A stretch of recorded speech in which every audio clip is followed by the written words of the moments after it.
Syahrul Qadir itu jadi meninggal pada tanggal 11 Jumat bulannya Rabiul Tsani tahun 561 Hijriah. Fakir Qadir lahir 574 Hijriah. Nek umur lamae ame dan sebutkan wong ngerti cerita Syahrul Qadir itu masyhur ya. Itu pakai Syahrul Qadir sama pakai Qadir. Nggak ada itu pakai atau Syahrul Qadir. Itu untuk bertemu ini acara NU dia ada pakai itu masih NU. Pakai saya pakai Qadir.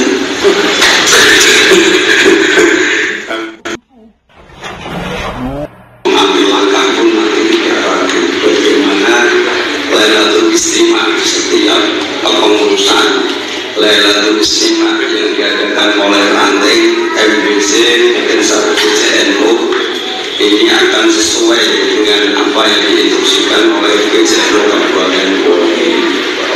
Yang pertama perlu panjenengan ketahui bersama sejarah mencatat bahwa para Habib Yaman ini pertama datang pada tahun 1880 pertama, dan ada sejarah yang mencatat itu didatangkan oleh penjajah, dan salah satunya kemudian diangkat menjadi mufti Batavia yang bernama Habib Usman bin Yahya, dan itu diuji oleh penjajah diuji.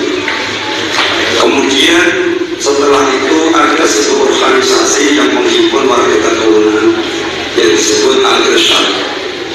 Al-Irsyad di situ menampung semua warga keturunan, di antaranya Dewan Alawi dan yang lain sebagainya.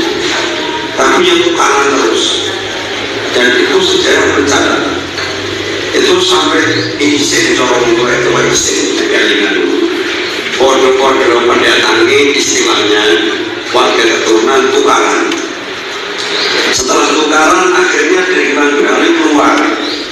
Tapi sebelum itu Nahdlatul Ulama sudah dibentuk pada tahun 1926. Kemudian dari warga keturunan Yaman yang sebelum itu sudah masuk di organisasi Al-Irsyad ini membuat organisasi sendiri pada tahun 1928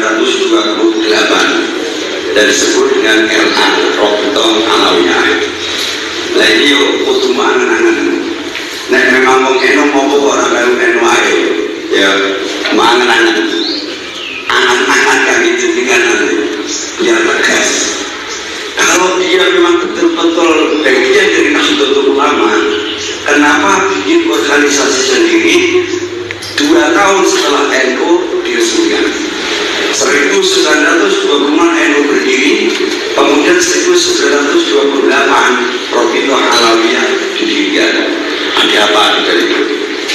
Kemudian kita jelas balik bahwa semua kenapa disebut Lambe Alawi, karena itu bersumber dari Habib Alwi atau Alawi bin Ubaidillah. Nama Ubaidillah dan nama Alwi ini sama sekali tidak tercatat dari kitab-kitab nasab yang ada pada zaman yang mendekati dengan masa hidupnya Habib Ahmad bin Isa yang kita kenal dengan sebutan Al-Muhajir. Itu tidak ada sama sekali. Bahkan ada salah satu ulama yang mengarang kitab nasab, kitabnya bernama Tahdhibul Ansab. Itu dikarang oleh Al-Imam Ubaidillah. Mu'annanan. Imam Ubaidillah ini menangi uripe Ubaidillah dan juga menangi uripe Alwi yang sekarang ditiban Alawi. Bahkan pada saat mengarang kitab Tahdhibul Ansab ini, Al-Imam Al-Ubaidillah ini sudah berusia 62 tahun. Orang yang usianya di atas 60 tahun ini pasti bijaksana, karena dia adalah seorang ulama. Dan di kitab itu pula tidak ada namanya Ubaidillah, nenek moyangnya, datuk-datuknya, habaib-habaib yang ada di Indonesia. Tidak ada. Padahal itu menangi sang zaman usianya ketika Alwi ini meninggal wafat, Imam Ubaidi ini usianya 62 tahun. Wong umur 9 tahun nyatet nak sampai Kanjeng Nabi. Lah Ubaidilah orang dicatat. Dianang ya kok orang dicatat. Padahal kemudian semua abad ini klannya adalah Alwi. Dari Alwi bin Ubaidillah bin Ahmad bin Isa al-Mu'ajir. Berarti keterputusan nasab ini sehingga sampai kepada Habib Alwi ini sebagai datuknya para Habib ini selama 550 tahun. 5 abad lebih tidak ada nama Imam Ubaidillah. Tidak ada. Jadi mulai kitab nasab abad ke-5, abad ke-6, abad ke-7, abad ke-8, abad ke-9 awal itu tidak ada nama Ubaidillah. Bahkan Al-Imam Fakhrur Razi ini mengarang kitab nasab, anaknya Habib Ahmad bin Isa ini hanya 3. Satu bernama Muhammad, yang kedua bernama Ali, dan yang ketiga bernama Husain. Karena saya orang LPM biasa besok masuk pondok, saya akan berbicara berdasarkan referensi data. Kalau tidak ada referensi kitabnya, no, tidak ada. Kalau jadi saya, lalu kitab nasab sudah berbicara sampai abad ke-9 awal yang dikarang oleh para ulama ini tidak ada satu pun nama Ubaidillah sebagai datuknya para Habib.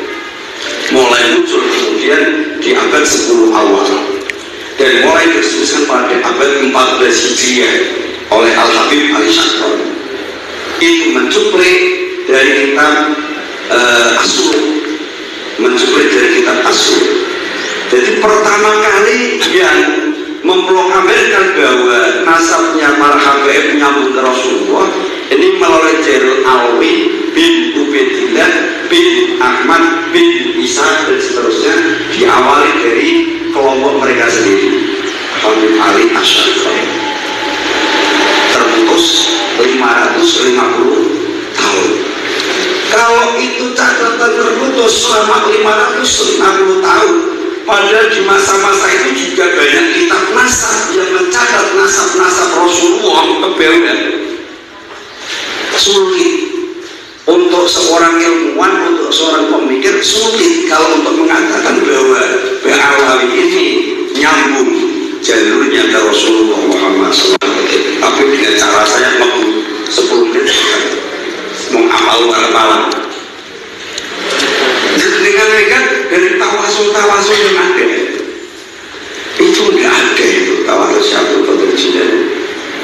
Kemudian kalau itu acaranya NU, mestinya salah satu untuk wasilah kita nyambung ruhaniyah kita dengan masyayikh kita, dengan para muassis Nahdlatul Ulama, mestinya kan kita tawasul.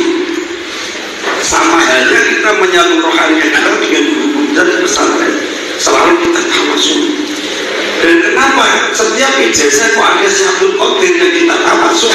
Setelah kita tulis ternyata banyak sekali sangat keilmuan dari guru-guru kita yang jalurnya melalui Syaikhul Qadir Al-Jilani.